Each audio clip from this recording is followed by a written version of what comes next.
આપણે આપણા સંતાનોની પાસેથી સેવાની જો આશા રાખવી હોય તો આપણે આપણા મા બાપની સેવા કરવી પડશે.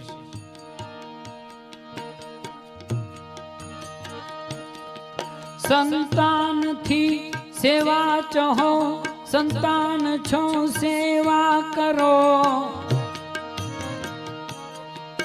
જેવું કરો તેવું ભરો, એ ભાવના ભૂલશો નહીં. મા બાપને ભૂલશો નહીં.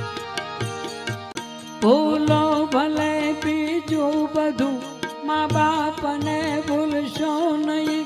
અગણિત છે ઉપકાર જેના, એ વિસરશો નહીં. મા બાપને ભૂલશો નહીં.